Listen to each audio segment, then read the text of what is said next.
Today we have a crazy story of signing a toxic boss up for therapy multiple times. We'll get into that in a bit, but first, I quit my job of 6 years just to prove to senior management how useless and incompetent my manager was, and it worked. I started my last job in 2017. I was a part-time warehouse worker who, over a few years, was promoted into a transport admin/management role. Myself and another colleague ran our department between us, only really reporting to our then line manager if we needed support with any part of our job, or time off, etc. But other than that, he trusted us completely to run things. It wasn't without its stressful days, but we had a really good thing going. Then in 2021, the business made some changes, moved our then line manager onto different departments, and got a new designated manager just to manage us two in our department. We were naturally quite bitter about it, but nevertheless thought we'd give him a chance. He turned out to be an absolute control freak and a bully, but he was strange.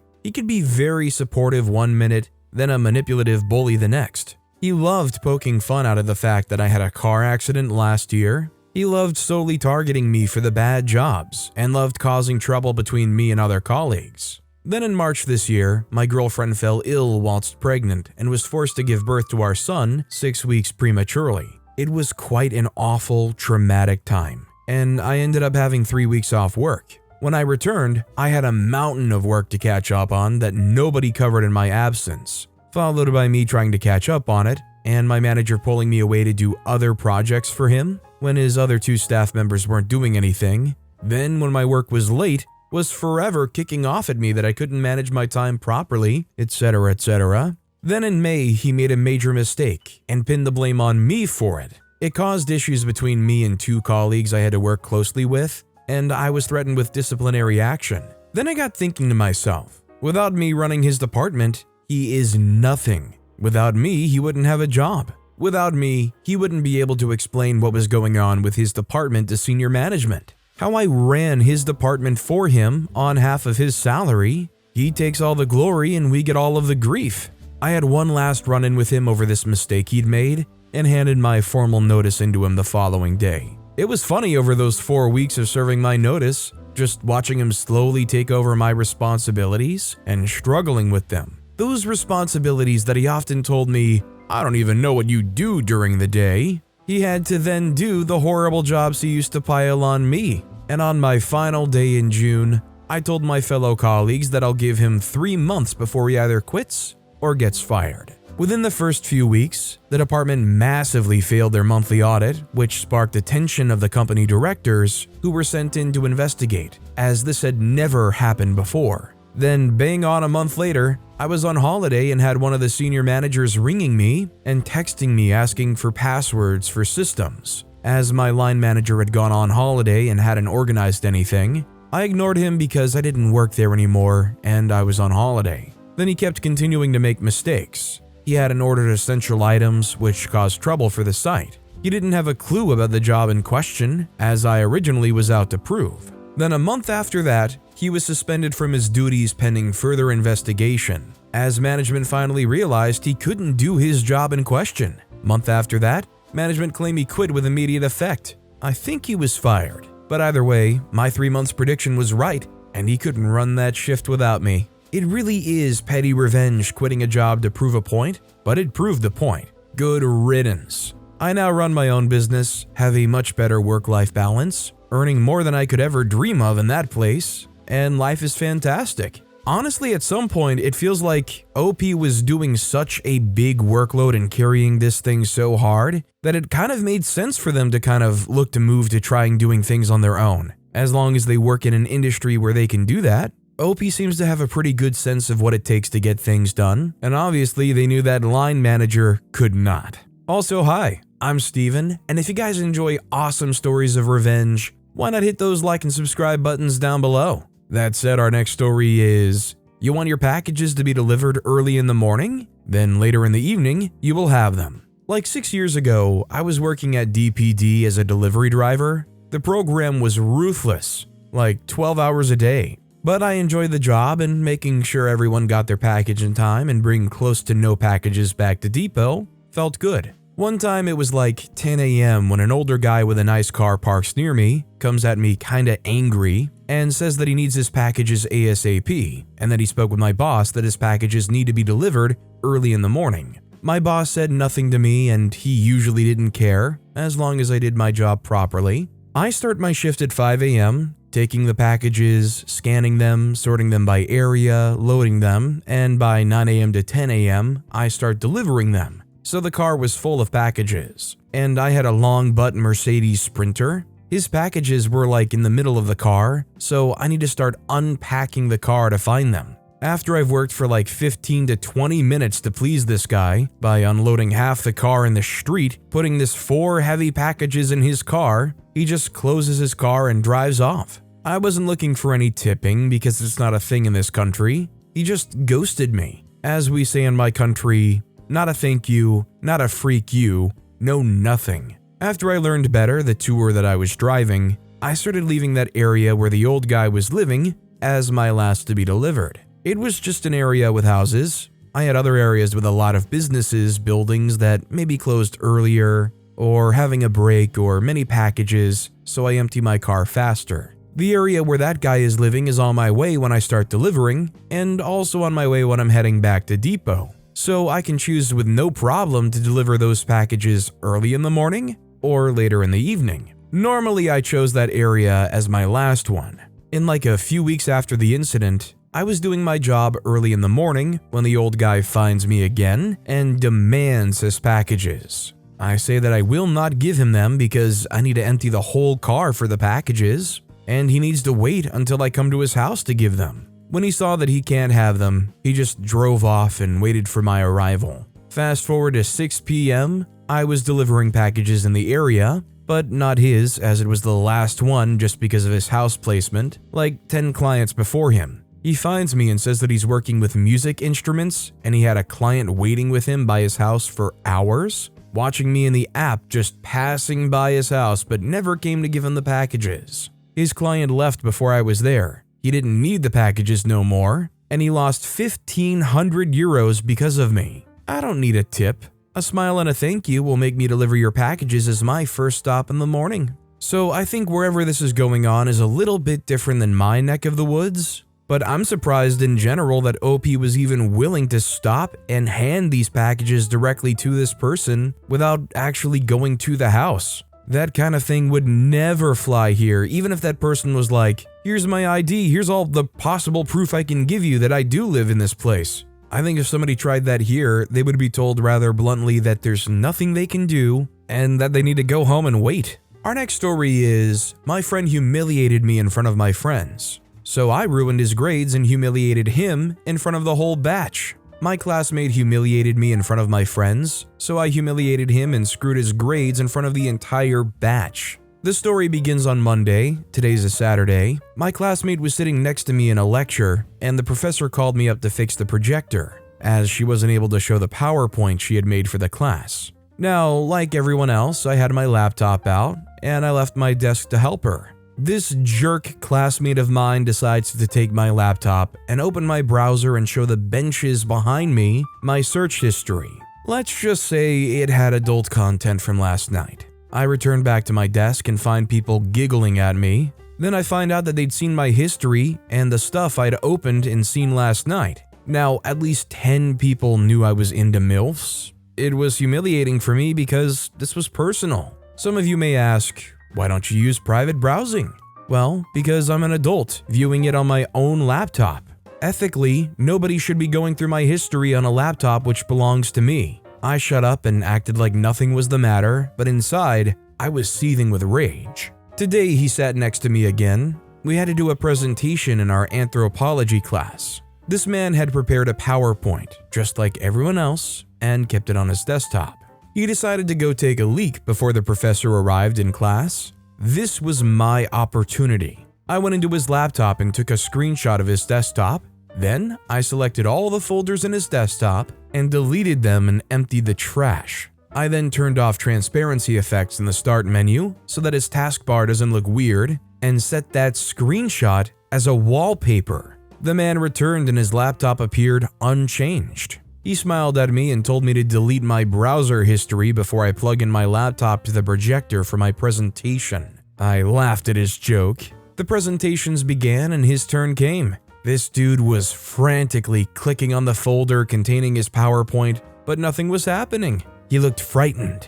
The professor scolded him for wasting her time and told him to get back to his place. This was a graded assignment, and he scored 0 on it. Everyone in the class was also laughing at him. I finally suggested to him that he should reinstall Windows. It typically fixes all issues. He did that, and in the process, lost all his data. But his computer was back to working condition. What OP did here is absolutely devilish. For anybody that might not fully understand what happened here, they took a screenshot of the desktop, which means they took a picture of all of the folders and files, and it's just an image, just a JPEG. And they changed the desktop background to that JPEG so it looks like all the files are still there. They might have even been able to recover all those files that got deleted, but after reinstalling Windows, chances are a lot of those files were genuinely lost. Our next story is, I pretended to be a recruiter to troll a former workplace bully. A few months ago, I landed a job as a customer service rep at a company.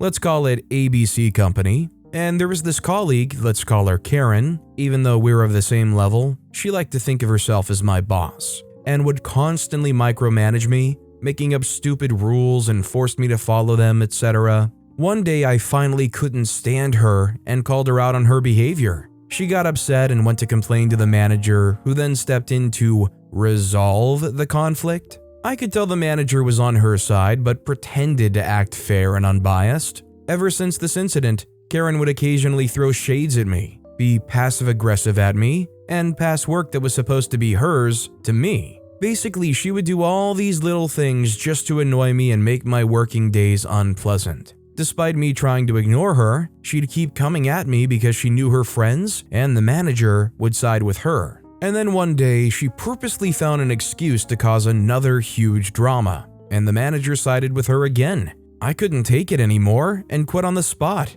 After about 2 weeks, I was still pretty angry with how she ruined my job. I decided to at least do something to take revenge. In where I live, recruiters and HR would often approach job applicants or any individuals open to work via WhatsApp. And because based on Karen's LinkedIn profile showing she's open to work and that I have her phone number, I decided to approach her by pretending to be a recruiter by using a second phone number that I have. I approached Karen with this fake identity and told her that we were hiring a customer service rep position. I made up a job description that was similar to her current job, but with slightly better compensation and benefits. Once she said she was interested, I then gave her a job application form and some customer service writing tests that I'd created to make it more believable. Also, with her job application form, I now have more of her personal info that I might be able to use in the future. After that, I scheduled an online interview with her on the day after tomorrow. When the day of the interview arrived, I texted her about an hour before the interview saying that, upon a background check, we found that she'd been engaging in workplace bullying and harassment, and so we would not move forward with her application. Obviously, she was baffled and went, "What?" I didn't reply. She then said, "This is nonsense. I'm gonna check with them." Again, I didn't reply because she's the type of person where the more you talk to her, the more she's gonna come back at you. She likes arguing, and the best way to annoy her is to ignore her so that she doesn't have a channel to vent. I could already tell she's fuming. Plus, whether she asked her manager or not, that's still a win for me. If she asks, then her manager will know that she's thinking of resigning, which will create an awkward situation. If she doesn't ask, then she's gonna feel embarrassed that someone out there knows of her toxic behavior and she has no way to defend herself. Initially, I wanted to make this a ProRevenge by taking it a step further by actually interviewing her and then offering her this fake job, making her resign from her current job, and finally telling her that we are rescinding the offer because of the background check. But then it would be quite hard to find someone else to interview her since she recognizes my voice. Also, I was worried that falsifying an offer letter would put me at risk of a lawsuit. So ultimately, I decided to just take the small victory with that fake background check. Yeah, if OP's willing to go behind their back and honestly get all of this private or at least semi-private information from them, they probably should play it safe and not push their luck on this. I mean, if it's traceable back to them, I don't know if anything legal-wise could be done, but not a good look even just for the personal exchange that might be going on. This next story is recreated a Grey's Anatomy scene to insult my father's mistress. I'm 35-year-old male. My dad, 67-year-old male, separated from my mom, 68-year-old female, a couple years ago. He's a drunk and cheated for years. My mom found out he'd been traveling for work and actually had been meeting a girl, 40-year-old female, from his old neighborhood. This girl knew my dad was married. Once he moved out, he made his relationship with this woman official. They moved in together. He even financed her new shoes business. My mom and my dad still have a business together. They're still married for insurance reasons. They see each other every day. My sister still talks and has dinner with him once a month. He still drinks every weekend. He asks my mom about how me and my sister are doing. He still finds his way to get invited to the family Christmas parties, and pretty much nothing has changed for him, even though he cheated and left us. So I decided to cut him off my life because it enrages me so much that there are no consequences for what he did. I have no contact with him whatsoever. Every now and then he texts me for my birthday or when there's an important event in my life and asking me out for dinner, but I just don't answer. My dad is pretty much dead to me. I think that's a pretty fair thing for OP to do. Honestly, either way, if you want to have a relationship with your father, I get still having that. But if you also find it so disgusting or disheartening that they did cheat, I understand why you'd hold it against them altogether too. Our next story is the smell of dog poop. So the house next to me for a few years was a rental. Didn't mind it. Most of the renters were good, except for one. Young female and her little white dog. She was a nasty piece of work and her dog never shut up. It barked from the minute she got up and let outside, which was 5 a.m., till she got home from work. She had it locked in the house all day. After a few weeks of this and even approaching her about the issue of the dog barking, she threatened to call the police on her neighbors. I had no choice but to call the real estate agent and complain. The agent let it slip that she'd been kicked out of her last rentals because of her behavior, and the dog, and that it was pretty much her last chance. I said I don't care. The dog never ever shuts up. She hates it when you even approach her about the barking, and she teases other people's dogs by walking up next to their fence with her dog winding up the other dog, and then she complains to the council about it. The agent did nothing. So one day, I was outside and saw all this dog poop on our side of the fence. We didn't own a dog at the time. I thought, that's strange. Where did this come from? A few days later, she was outside gardening and picking up her dog's poop. I watched as she leaned over the fence and dropped a ton of dog poop over our fence, and she sprayed one of my mom's plants with weed killer. What she didn't know was that we had CCTV cameras on our property. I reviewed the footage and saw her doing that numerous times. I decided I wasn't going to pick up her dog's poop and just do nothing. So I picked it up and dumped all the poop in a bag on her doorstep with a note saying, "I believe this is yours, and I have evidence it is. It's been sent to your agent and the landlord. Enjoy." She threw a fit, but she knew she was in trouble. She kept dumping the poop. I kept picking it up and dumping it at her doorstep or in other places that inconvenienced her, and again sent the video footage to the landlord and agent. A few months later, she was kicked out because there'd been several complaints about her and her dog. The agent found out that her partner was living there and not on the lease. There was a second dog, and the place smelled terrible due to the dogs being locked inside all day, and they pooped and peed everywhere. I was gonna say, how did the dogs poop and pee everywhere inside the house if they were constantly dumping it? And then I realized why exactly they were dumping it. Because they wanted to try to get it out of their house. Also, it's so frustrating to hear that you had this terrible neighbor with video proof of them literally violating the space you live in, and they didn't do anything until it started hurting their bottom line because they were destroying the house, and also had a free squatter. Our next story is, a kid picked on me, so I went to my older brother, but then that kid got his older brother, so my brother got our older brother. It goes on.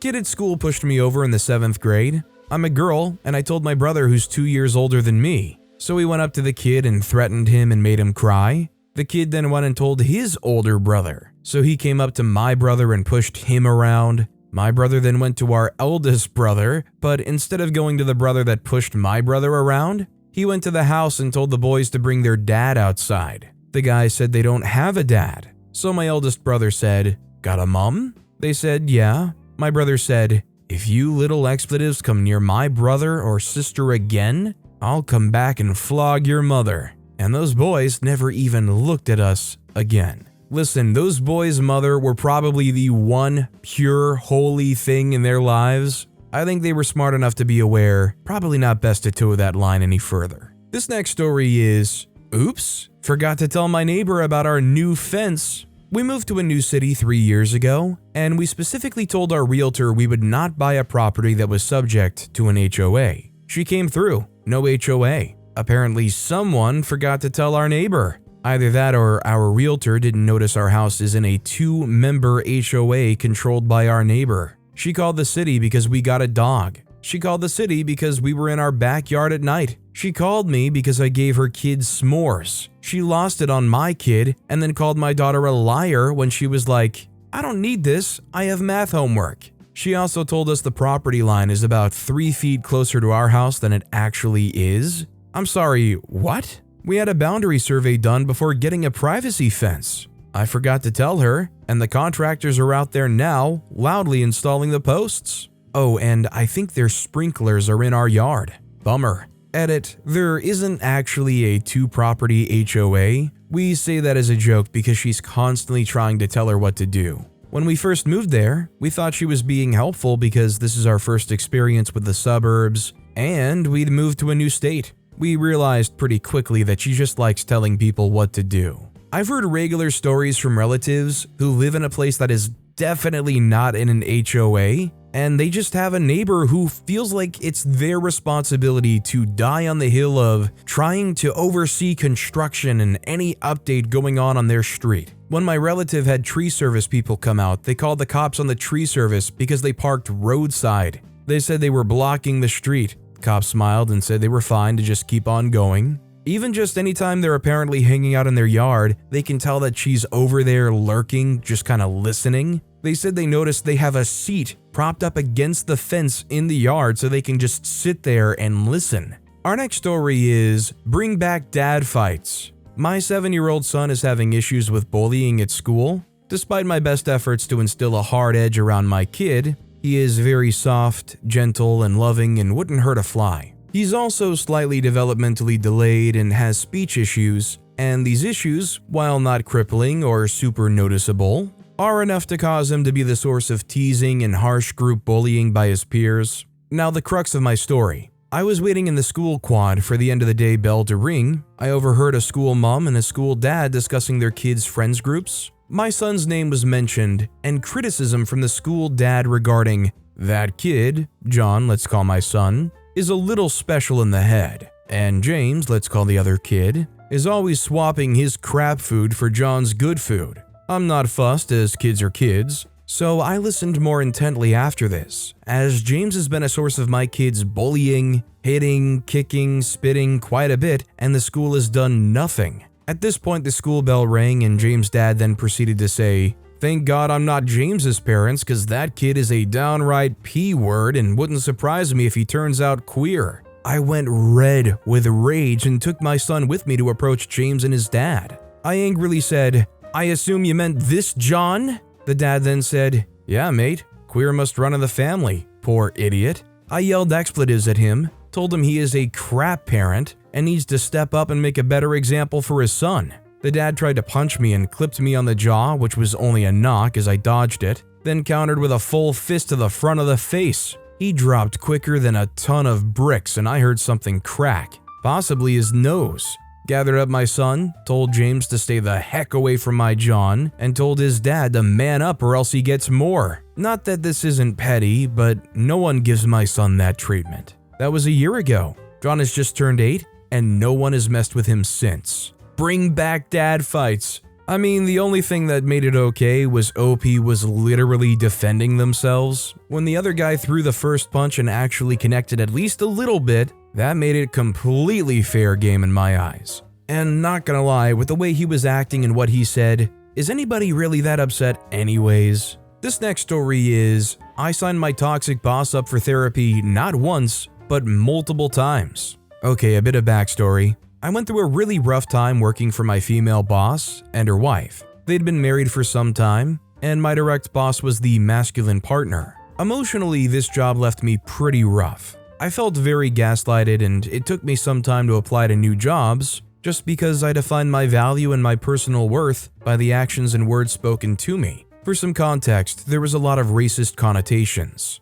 and there were many times that, based on my performance, I was excluded from team gatherings, lunches, and dinners. I didn't mind at first and thought perhaps a couple of us had to stay in the office and settle the clients that may reach out, and next time we would swap. However, that never happened. Other than this, there were several inappropriate instances that made me uncomfortable, along with conversations about dogs and how they can see ghosts and how dogs are in particular fearful of people who may have a darker skin tone, with the CEO directly saying, "Yeah, my dog always barks more when there's Indians around." Besides the point, I had a really big sale come in that would have really saved the company, and I was drafting the contract. Unfortunately, between the back and forth, my then boss said the terms the client would like to amend are not acceptable. And because of this, the client decided to request for a $100,000 refund. My boss, of course, when I got the deal, was super happy. Told me I can work from home, take time off, etc. Complete love bombing. And the moment she wouldn't amend the details to close the deal, it turned to my incompetence and my lack of ability. She called me into her office to tell me that she's seen my paychecks from jobs before, and she knows this commission would be a big deal to me. She can consider to give it to me irregardless, but it's unlikely since I could not secure the deal. I felt quite disappointed because this was not in my control, as it neared the end of my probation, she'd put me on PIP. Around 2 days after, she had told me that it would be best if I resign, as I'm not a good fit. Well, we could take the high road, and we have, but there's one thing I left out. I had an injury at work, and it caused me to have a concussion. Turns out she never got insurance for me, although it's a requirement as an employer. With almost a year of back and forth, she still speaks ill, and she tells me that I can only email her once I have all the details from the incident, which have been provided. Rest assured, I've been non-receptive to her bullying, but she will be getting quite a number of calls from local therapists and psychiatrists, as she would be keen to know more about the counseling options they have for someone who lacks management skills and has family trauma. Alongside this, she will also get a lot of free webinars and invites to join seminars on management and people skills, with an additional bonus of how to be a leader class. It's not much, but it's enough. I now welcome the community to join me. For every single boss that has been a "see you next Tuesday," DM me. I'll send you the email and you can grant yourself access to Wi-Fi, and feel free to include it in any marketing emails you deem fit. Let's make this international. I mean, honestly, as soon as OP had this concussion and they found out they don't have insurance to cover this, they should have immediately gone to see a lawyer. They probably should still. Our next story is crappy roommate fee. I met 2 people in a housing group who were nice. Then we moved into a house already occupied by a guy and his sister. The sister refused to pay utilities because she was away most weekends. The guy hoarded dirty dishes until mold grew, then dumped them in the sink. He complained that he lived in a house of women but they didn't clean up after him. He dumped trash on the sidewalk and floor, threatened to throw away our stuff, and joking about us not getting our deposit back because he was trashing the house. The roommates were nice, but then every conversation became siding with him to keep the peace. Since I was there first and naive, I took over 3 utilities accounts, but we agreed to split them up once everyone had moved in. Then they all refused to, citing a bunch of BS excuses. Cue petty revenge. I could just close my accounts and have us go without electricity, water, Wi-Fi, etc., and cause a big fight. I decided instead to Venmo request everyone extra money every month. They thought their portion of the utilities was $160, when it was actually $130 each. It was just for the last 3 months and initially meant to cover my losses in case they refused to pay the last month of utilities, which one of them did. I was so worried about being stuck with a $500 utility bill the last month because I get billed 2 weeks after, so everyone would be gone. Once I found a new place, I sent the landlord documentation of what I listed above, the mold, trash, and threats. He had no idea and messaged the group chat that we had a month to move out as he was selling the houses, a loophole in our lease. This was a shock to everyone else because nobody knew I'd sent the documentation, and they scrambled to find housing when I already had a place ready. There's not much better of a revenge than one where you legitimately profit from it, albeit probably not that much, but every little bit counts when you have to deal with jerks like that. With that being said, that's all the time we have for today. Now, if you want to hear another awesome revenge story, check out that video on the left. Or if you missed my latest video, check out that video on the right. That said, I'll see you all next time with some more stories.